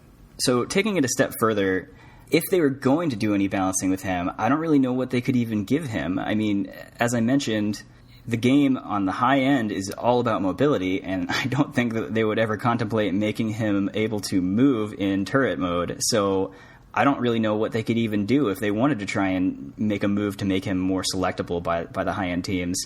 And I can't even imagine what that would do to the quick play. So I think he's kind of stuck where he is, kind of in the middle, where half the community thinks that he's terrible and half the community thinks that he's overpowered, and both sides might be right. I don't know. Yeah, definitely give us your opinion on that to all of our listeners. Like we said before, Bastion is very, very polarizing as a character. A lot of people crying overpowered. There's a lot of people like myself and Jeff who think, there are legitimate ways around him. So, let us know what you think. If you think that there might be a good idea for rebalancing him or, changing up his abilities altogether, we'd be very, very interested to hear that. But yeah, that being said, Bastion is obviously a very, very effective defense character. Try him out. Check out his abilities. He may or may not be for you, but it's definitely a character that is very, very different from the other characters in this defense class. Yep, that's Bastion. He's the worst. D.Va 1, Bad Guy 0. So 20 years ago, South Korea was attacked by this colossal, giant robot Omnic that rose from the depths of the East China Sea. And this giant robot attacked South Korea and murdered tons of people and just wreaked havoc on the country. So South Korea's response to that was to create these new drone robots called Mikas that were going to protect their country. And it worked for a little while, but then every time this giant robot would return, it would start to adapt and find ways around them until it ultimately started messing with these drone mechs' communication. And ultimately, Korea decided what they needed to do was get pilots to actually control these mechs and start defending the country of South Korea. So being South Korea, they decided that the best way to do this was to find pilots that were pro gamers. So our next character, Hannah Song, aka D.Va, is a pro gamer, StarCraft player, and she is the #1 Mika pilot of South Korea. Very, very crazy story for a character. However, that being said, she is super impressive as a character and one of my favorite tanks in Overwatch. D.Va, we've been kind of holding off on for a while because a good time ago, Blizzard had mentioned that they were going through some rebalancing and they were planning on buffing D.Va. As a lot of you may already know in our previous episodes, we talked about this buff. Jeff and I both love it. D.Va is now more than ever an extremely viable tank in Overwatch. I pretty much love everything about this character. As you said, we would have probably done this as one of our early character breakdowns because we're both very fond of her, but we wanted to wait until we were kind of talking about more the finished product. So we finally got around to it. I love everything about it. I mean, the design of the mechanics, the personality of the character, the skins, the voice lines. I mean, she's definitely a fan favorite. And now she finally has the strength and the mechanics and the abilities to back up the selection. So, I mean, right off the bat, I mean, I think it's very cool how they designed the mechanics of her being in and out of the suit. It may be borrowed from Titanfall a little bit, but that's fine because Titanfall was awesome. So the way it works is, she's in the mech, and then if the mech dies, she hops out and she runs around. And so because of this, she can be extremely hard to kill. You kind of have to kill her twice. So now I think she's arguably the best character in the game for holding points or staying on payloads and kind of keeping overtime going. I've had several games. I don't think it's unusual at all to have a game where you don't die with her at all, or maybe die a couple of times because you're in and out of the mech so often. Yeah, the interesting thing about D.Va is that as a character, even though she has some pretty deep mechanics as far as her abilities are concerned, she's relatively easy to play once you figure out what they do. She fights with a machine gun that doesn't really need to be completely on point as far as twitch goes. You can kind of just point in the general direction and do damage. And then also with her ability to be mobile, to fly around with her jetpack, she can get to a lot of places on the map that a lot of other characters can't reach as quickly. So really, really interesting character, and survivability is definitely top-notch for D.Va. One thing I will say, the mechanic of her hopping out of the mech and not dying, but instead being in essentially what we can call Zero Suit D.Va, it is a benefit to the player, but it can be a detriment to the team in some cases, because the team thinks that D.Va has been chosen to be the tank and to shield teammates and to absorb damage. And when she hops out of the mech, she's not really doing that. And, like, for example, a lot of times you would see a Mercy that would immediately res the tank when they die, but you can't res D.Va if she's out of her mech because she's not really dead. So it can be perhaps an unintended detriment, but, I mean, it's not for usually too long a time because D.Va will either die or get enough shots off to get back in the mech. So I think it's something that you just kind of have to live with and accept that it's part of D.Va. Yeah, it's one of those things where, as a character, she has very specific situations that she can be in that can either be a detriment to your team or extremely beneficial to your team. So as a D.Va player, it's really, really important to be familiar with her abilities, with her cooldowns, with the damage she can do, and how you can approach at different situations. So that being said, let's go ahead and start diving into her abilities.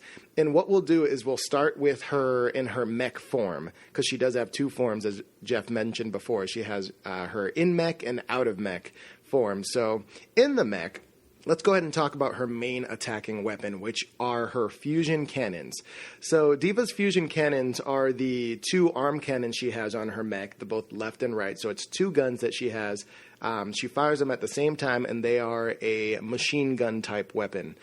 When she's firing them, they actually have, and this is very important and very, very cool with D.Va, infinite ammo. So there's no reloading. Every character in Overwatch has infinite ammo, but you always have to reload after you go through your clip. With D.Va, this is not the case. You can actually hold onto that main fire and fire as long as you want without ever having to stop. So that's really, really cool. But there is a caveat to that. When she is firing, she actually moves at a slower rate. So you're not completely immobile, but her normal walking speed is severely nerfed once you start firing her gun. It's almost, you can almost call it immobile. She moves very, very, very slowly when firing. So if you're going to start attacking someone, you want to make sure that you're in a position that you want to be, because you're not going to be going anywhere anytime soon until you stop firing. The damage output on her gun, on her fusion cannon, is really interesting because it ranges anywhere from 0.5 damage to 3 damage per pellet. So the pellets, her machine gun, instead of firing single bullets one after another like a standard machine gun, it's actually more of a spread shot. So you're almost doing a type of shotgun spray rapidly. However, unlike a shotgun, it does not do a whole lot of damage from a distance. So you can do 24 max damage when you're super close with, every spray that you do. So the key with D.Va is that you want to be super, super close with the fusion cannons. Your ability to do damage from a distance is almost non-existent. And when I say from a distance, I don't even mean Widowmaker, Hanzo distance. I mean almost medium range, you're not doing anything. In fact, if you're fighting someone like a Lucio, he might even be able to self-heal faster than you can do damage from. So the fall off And by fall off, which we've talked about before, we mean damage decreasing over distance. For D.Va is way more dramatic, quite possibly the most dramatic compared to other characters. When you're close, you're doing a lot of damage. And when you're far away, you're doing almost nothing.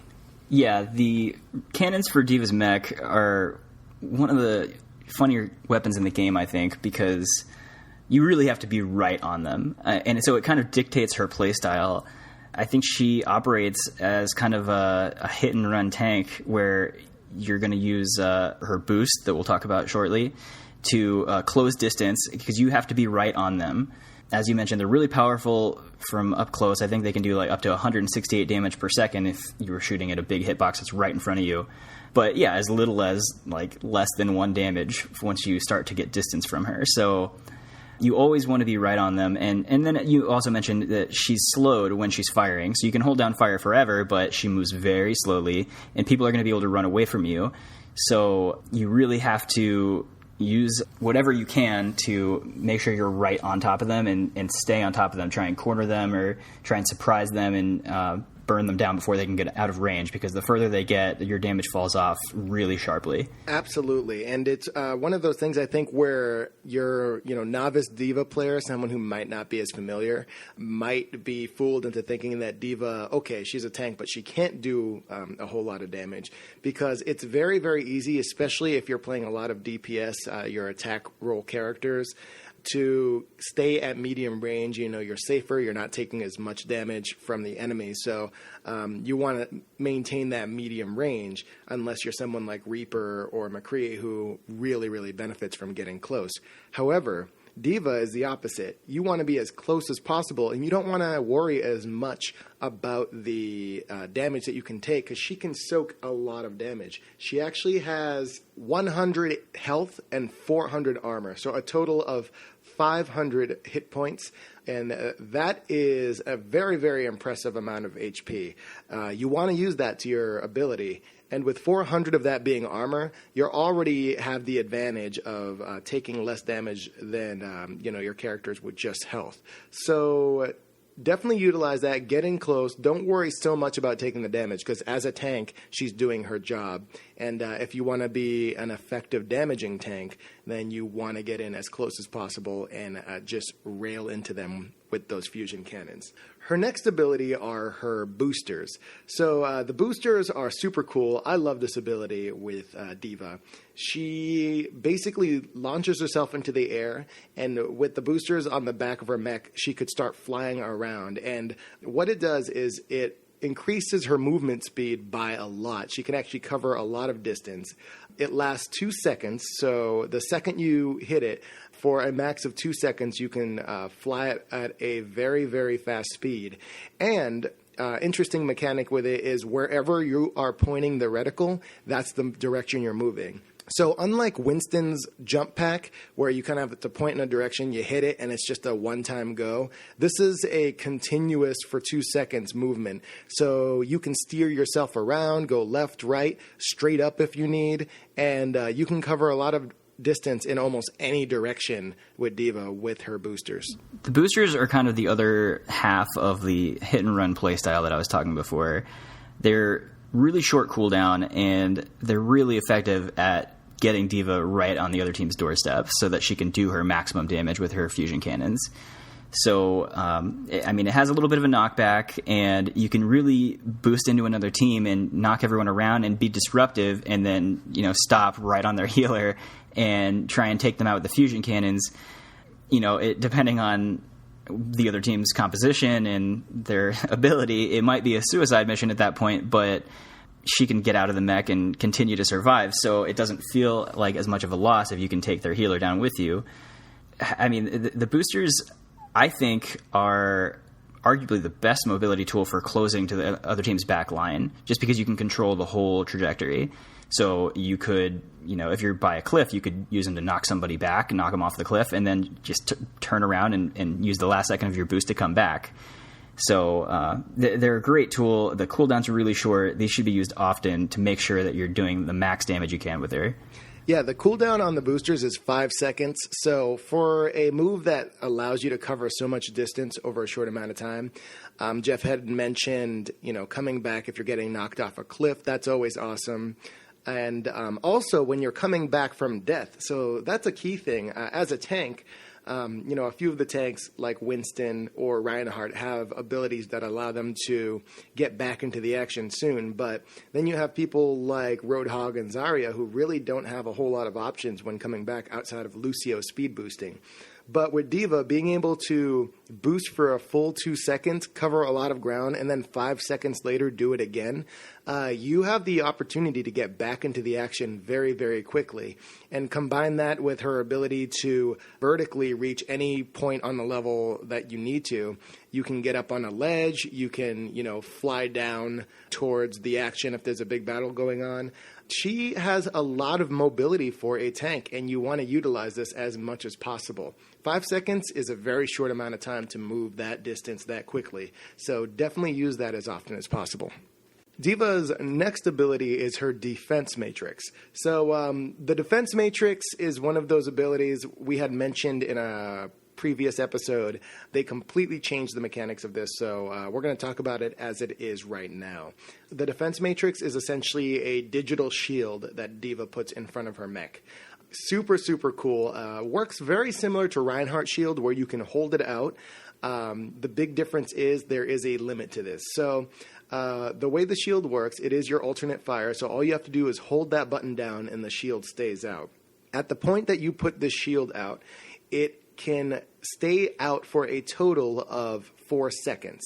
After 4 seconds, the shield automatically comes down and then begins to recharge. Now, it takes a full 10 seconds to recharge from 0 shield to full again. So that is a decent amount of time to not have the shield available. However, that's only if you use it entirely. If you put the shield out for, say, just a second, you've only used 25% of the shield, and therefore it's only going to take you about 2.5 seconds to get it back. So keep this in mind, because the shield, unlike Reinhardt shield, does not have a damage cap. You can take as much damage as possible with that shield out, and nothing is going to break it. It's an unbreakable shield. The only catch is it can only be out for a total of 4 seconds, whereas Reinhardt can keep his out forever, but it does have a limit to how much damage it could take. So a little bit of a different take on a shield, but when you combine that with D.Va's high HP pool, with her mobility, and with her ability to do a lot of damage at close range, what you have is a highly mobile tank that can do a lot of damage and can protect itself. And you pair that with any healer in the game, and you have a character that almost can stay on the battlefield for as long as you need her to, as long as your team is helping keep you alive. So the recent redesign of this defense matrix is one of the more impressive things. I mentioned it at the time. The fact that they basically went back to the drawing board with it instead of just, nerfing something or making it come off cooldown faster. They completely changed how you use it. So I'm a really big fan of what they did here. As you mentioned, it absorbs all damage, so that's a big difference from Reinhardt's shield, but it also will absorb several ultimates that nothing else in the game will, like Zarya or Mei's ultimate. They're actual projectiles, and so if there's a defense matrix out, it'll just eat those ultimates, and it's like they never happened. So be aware of that, both playing with or against D.Va, that you want to try and do that if you're playing as D.Va, but also, like, if you're Mei or Zarya, make sure defense matrix is not out there when you throw your ultimate. And also, like, an ultimate like Pharah's that does an absurd amount of damage, it would probably break Reinhardt's shield and potentially kill people through it, but it's not going to happen with the defense matrix because there's no damage cap. Another thing to be aware of with it is that it actually sticks out in front of D.Va a good distance. So when it's active, you can kind of reach out in front of your character and block or cover teammates that might be, out in front of you. It's kind of hard to tell. You can see kind of the general outline of what is covered by the matrix, but when you're firing at it, especially from the side, it's kind of hard to tell if your shots are going to land or not. So it can be a little bit tricky to get a feel for how far it really sticks out in front of her. That is true. Visually, the defense matrix is kind of a projected light. So unlike Reinhardt's shield, which has a very distinct edge and you know where it ends, D.Va, I think it's kind of a double-edged blade. It could be a benefit for you because enemies aren't quite sure if they should, even bother attacking you, if it's going to hit. For Pharah's ult, as an example, the missiles are going everywhere, and you can eat a lot of the missiles, but those missiles fly forward, they fly to the side, so you'll end up taking a lot of splash damage from that as well. So it doesn't completely block everything. I think a good rule of thumb is to just look at the area directly in front of you and know that that's covered. Really cool. I'm glad you mentioned that it does kind of project in front of her a decent distance because that makes her, unlike Reinhardt where you have to stand behind him, D.Va can stand behind her attackers and still defend them with her shield. So that's a huge thing as well.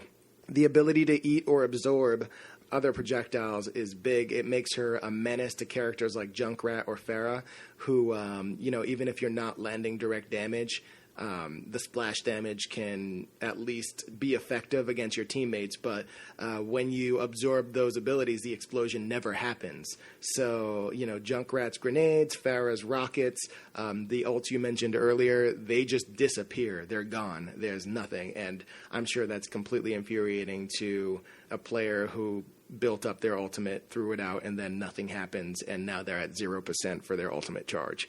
So keep that in mind when you're playing D.Va and also when you're fighting D.Va. The defense matrix is really one of the coolest defensive abilities in the game.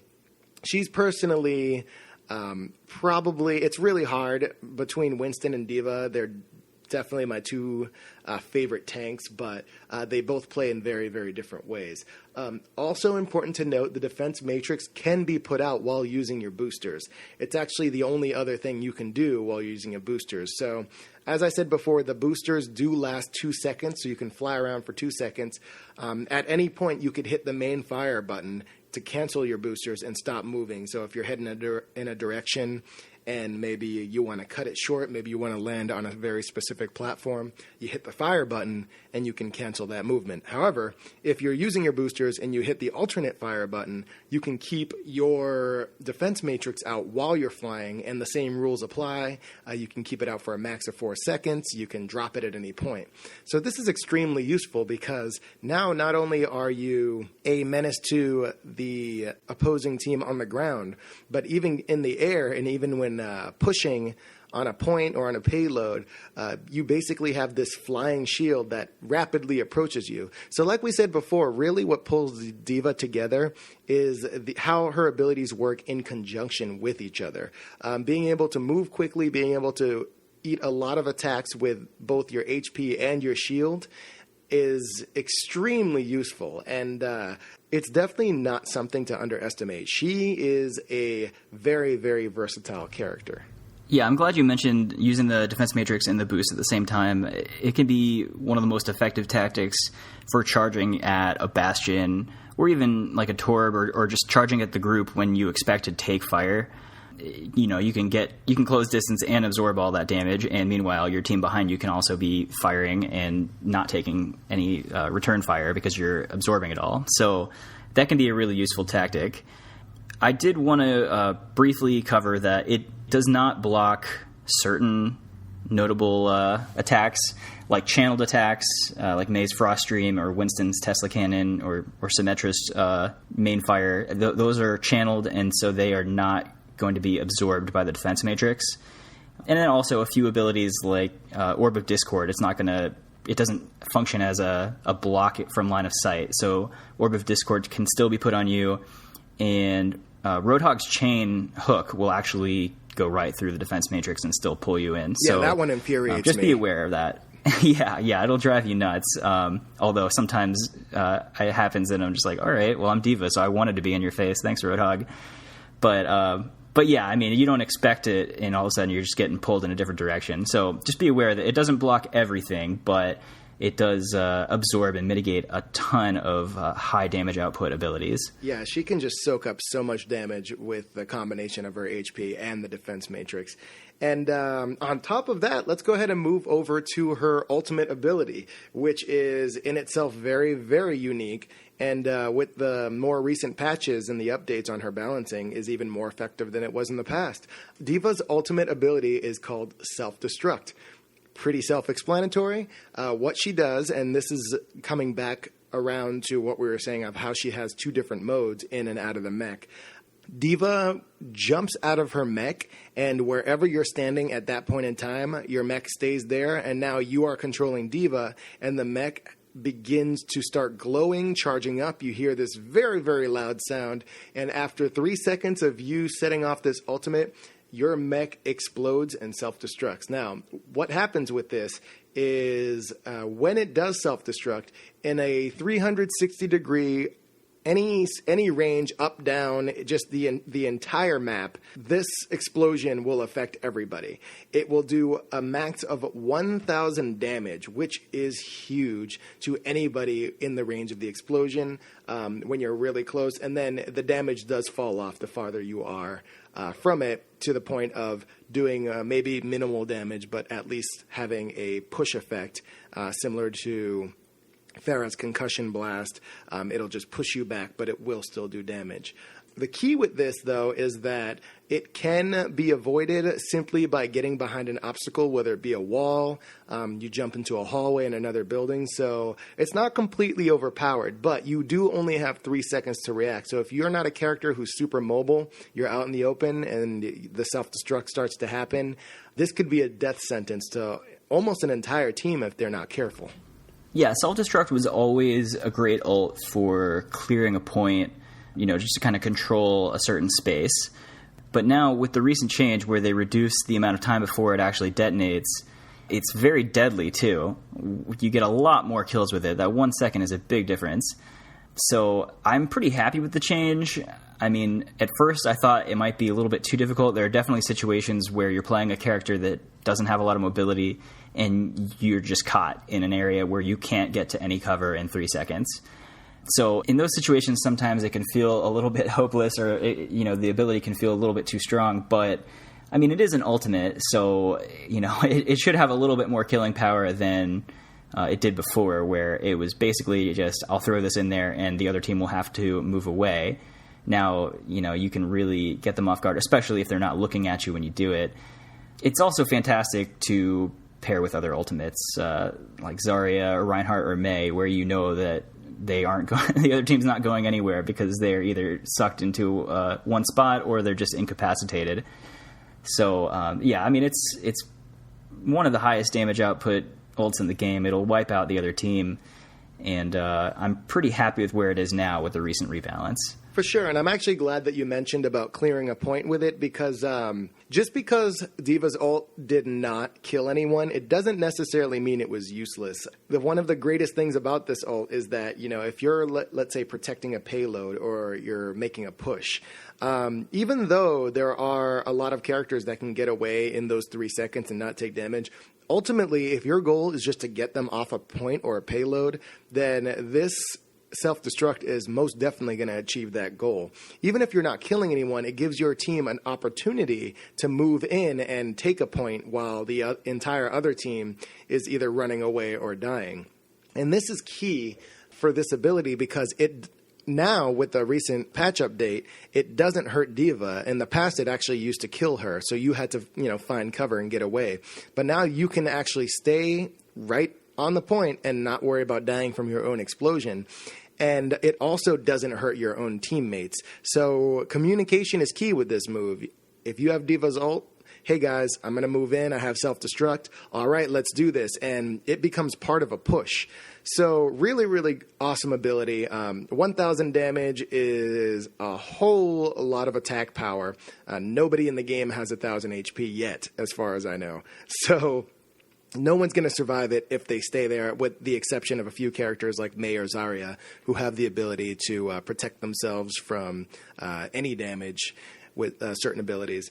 And when you do use the self-destruct, the second it goes off, you actually now have the ability to get back into a mech. So moving on from this ultimate, let's go ahead and start talking about D.Va's form. We have dubbed it the Zero Suit D.Va, but it's basically D.Va not inside of her mech. And now you're actually playing almost as a completely different character entirely with different abilities. So D.Va changes quite a bit once she's not in her mech.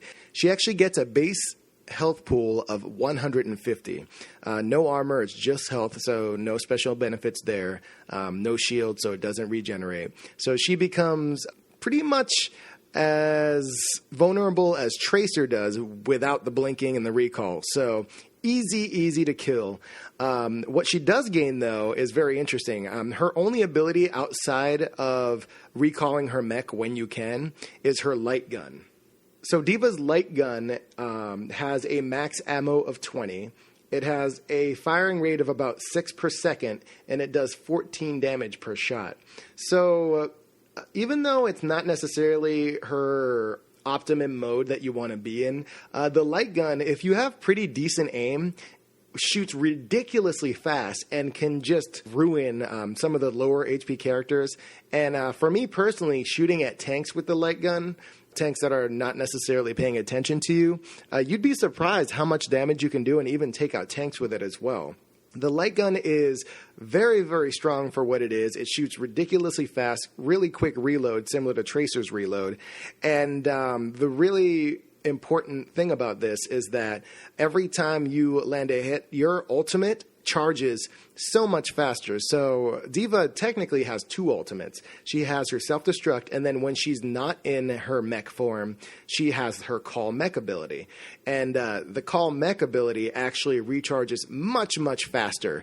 It's the fastest charging ultimate in the game, and for good reason, because as a tank, you want to be in the mech as much as possible. And if you can land a lot of hits with this light gun, then you're going to be able to call back that mech much quicker than the opposing team wants you to. I think when I first started playing D.Va and didn't fully have the mechanics for closing distance and, hit and run tactic that I mentioned before, I thought to myself, I'm better outside of the mech with D.Va. Which I don't know if it was really true, but I think she has the smallest character hitbox in the game outside of the mech. So between that and the fact that she's not doing a ton of damage, it seems that a lot of other teams will just kind of ignore you. Like they think, oh, we got her out of the mech, let's move on to the next target, which is the best thing that can happen to D.Va because, as you mentioned, she's pretty vulnerable, like Tracer without the blink. So yeah, I mean, it's really fun to just kind of hop out and just spam fire a bunch of shots and watch your ultimate charge up really fast and then hop back in. The feeling, it's, as I mentioned before, it's similar to Titanfall, where you get that feeling where you're calling down the mech and you just feel like the sigh of relief because you're not going to die while you're in the mech.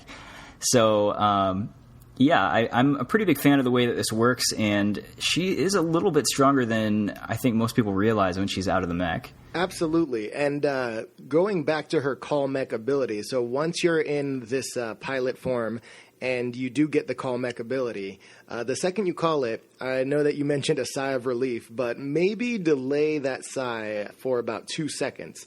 Because 2 seconds is how long it takes for her to call her mech. So it's this really cool effect.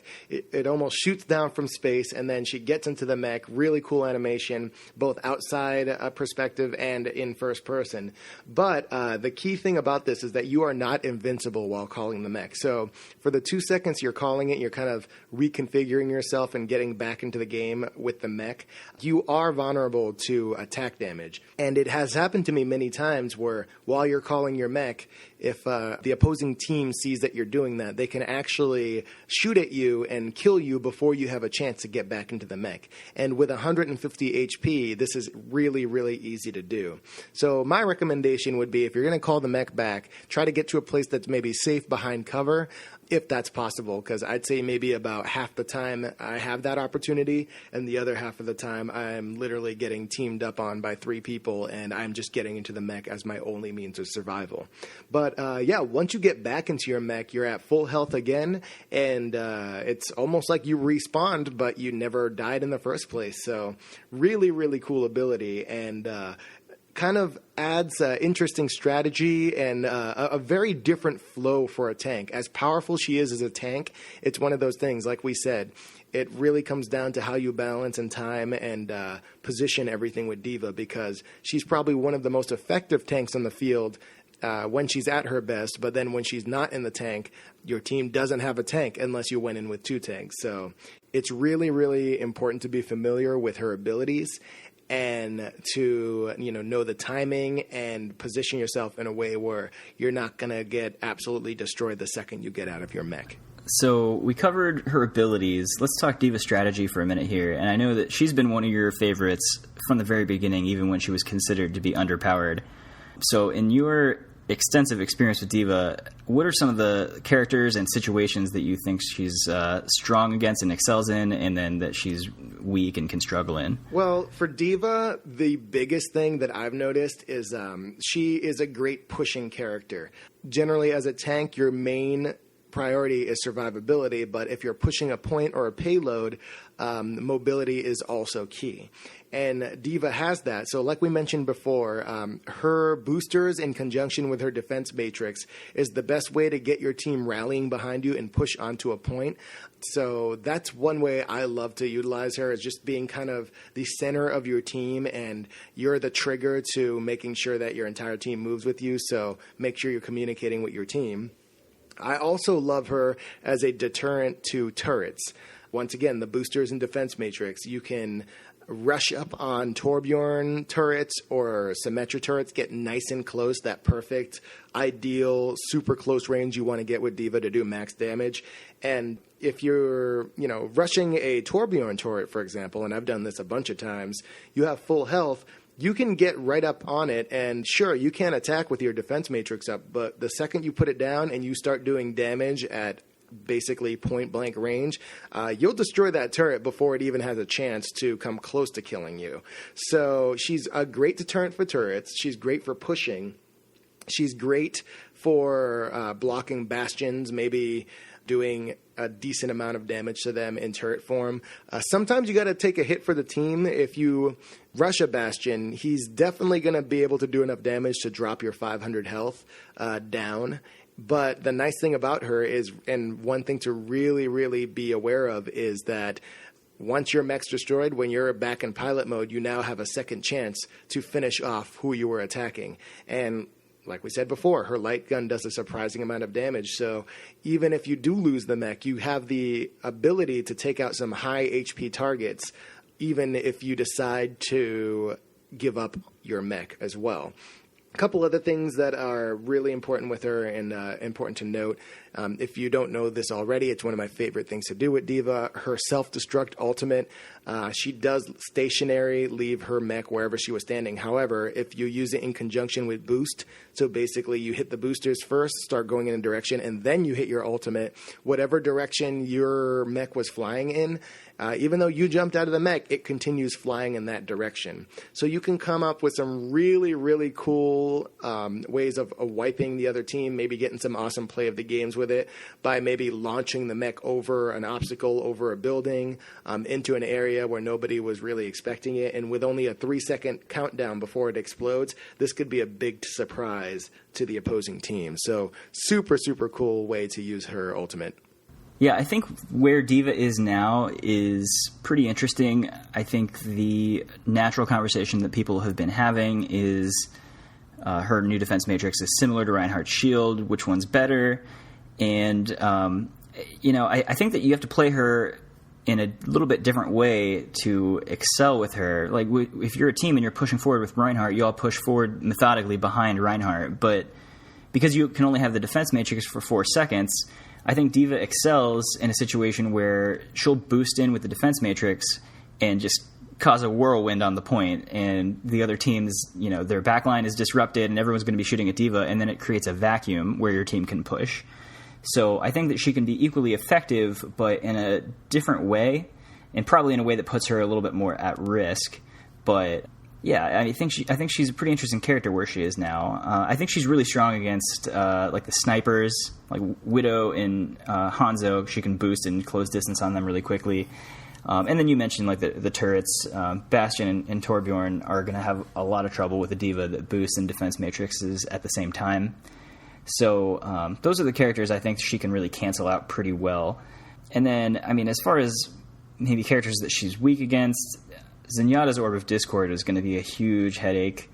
And then just because she has to be so close to do damage, you don't really want to be close to Mei usually.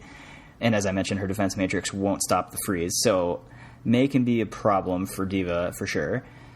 And then maybe a character like Junkrat. I mean, she can absorb his projectiles, but his high burst damage is going to mitigate the benefit of her armor, part of her health pool. And he can still be a headache with the traps and mines and things like that. So I've seen Junkrat give D.Va some problems. I don't know if he's necessarily a hard counter, but he's effective, to say the least.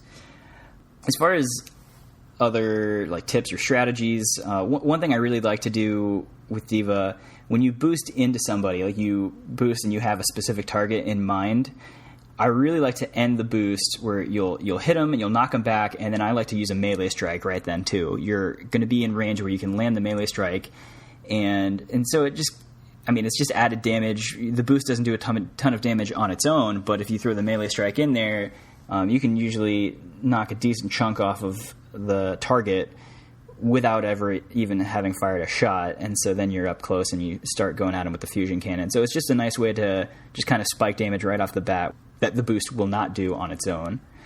Another thing, I mean, you mentioned using the boost to launch a self-destruct. That's one of the coolest things. I typically tend to launch it pretty high in the air. Sometimes people just don't look up. And because the blast radius is so large, even if you boost straight up in the air and it only has like a second left to fall, it's still going to get people that are on the ground more often than not. So getting creative with the self-destruct is definitely the key to maximizing its utility. And I mean, that's one of the best ways to just get a lot of high damage, high kills match with D.Va is to help yourself out with a good, 5 or 10 self-destruct kills. Another situation where I've found it to be extremely effective, if you're defending a point or a payload and the match is coming to an end and the other team is gearing up for their big push, they've all got their ultimates up and here they come and there's 5 seconds left in the game and you just self-destruct and right on top of the payload or right in the middle of the point. And it doesn't really matter what they're going to do. I mean, even like a Lucio shield's not going to help them survive 1,000 damage. So it pretty much is a game over, where they are just going to have to run away and vacate or charge right into it, and the whole team gets wiped out. Yeah, those are definitely very useful strategies. A couple other little things that might not be as obvious. So when D.Va calls her mech when she's not in the mech and then you're calling it down, it actually does do damage to surrounding opponents. It does 50 damage for anybody immediately around D.Va. So definitely not a strategy to try and kill people. I think you have to be very, very close, because I don't remember ever seeing a kill icon when calling a mech, but it's a nice little way to at least maybe help you out and continuing the attack once you're back in your mech. 50 damage is pretty decent for just transforming into a different form. Also, going back to her self-destruct, when you're getting attacked, and for D.Va, when she loses all the HP on her mech, there's actually about a second or two where she's kind of transitioning into her no mech form. If you do have a self-destruct and your HP hits 0, it's actually not too late to use your ultimate. In that transitional period, there is a window of time where you can still hit that self-destruct and trigger it. So that might be kind of your last-ditch effort to kill, whoever is surrounding you, or at least clear the area around you, and give you an opportunity to survive and maybe run and get to cover while everybody's running away. So you can use it as a last kind of desperation attack. Like Jeff mentioned, launching it and getting really creative with launching the self-destruct is hugely important. And then also on the flip side with her self-destruct, a couple things to note as well. Roadhog can hook the mech even when D.Va is not in it. So if you set off a self-destruct and time it just perfectly, right when Roadhog's about to hook it, he'll actually pull it presumably into the area where his team is if they're hanging around him. And that could be really bad for them. So very, very specific, very situational, but a cool, funny thing to note. And then also, and this one was a little more infuriating to me, if you are playing against D.Va and she drops her self-destruct mech onto your point and runs away, as Reinhardt, you can actually activate your charge ability where he flies across the screen and he'll usually pin an enemy, but you can actually push the mech outside of the point that it was at, and it'll travel with Reinhardt. This is a very, fitting for Reinhardt, a very noble and self-sacrificing move, because you're most definitely not going to survive that attack once you do it, but it's a great way to save your entire team from a D.Va ult. It's happened to me as D.Va, and I believe I immediately shut off the game after that happened. That's a good point. I imagine a Roadhog, self-sacrificing Roadhog could do the same thing. If he's like in a small side room, he could probably hook it off the point and save his team. It's interesting that you mentioned the mech will do a little bit of damage when it falls. I understand the concept of balancing moves, but that's one of those things where, I feel like if you are able to hit somebody with your mech falling out of the sky like a comet, it should kill them. It should do more damage than it does. I feel the same way about like Winston's leap, for example. A giant gorilla landing on you should do more than 50 damage. But again, I understand the concept of balancing. I think, that might be interesting if you started to have Zero Suit D.Vas running into the other team and calling their mech down to try and wipe them out. So I get it. But yeah, and then another thing you mentioned that I think is pretty interesting. The dynamic that maybe it was probably intentional, but I didn't think about it right off the bat with her new adjustments on her ultimate, where she doesn't die from the self-destruct anymore like she used to. Not only is that great because you're not killing yourself with your own ultimate, but it gives you a 3-second window where, if you fly into the other team and set off your ult, they're running away. And so you can just fire at them. It gives you a window where you don't have to run anymore. You're going to have your ult up to call the mech back down, and so you can just fire at the other team and try and pick people off as they run away. So be aware that you've got a little bit of an opportunity there now. So just to kind of close D.Va out, I did want to kind of talk about balancing with her as well. Obviously, she's just been rebalanced, and there's been some changes. So what are your thoughts on where she finally ended up, and do you think that there are more changes on the horizon, or do you think that she's good where she is now? I think overall there's always potential for more changes with all the characters, with every addition of a new character and, the new abilities and game modes that we get.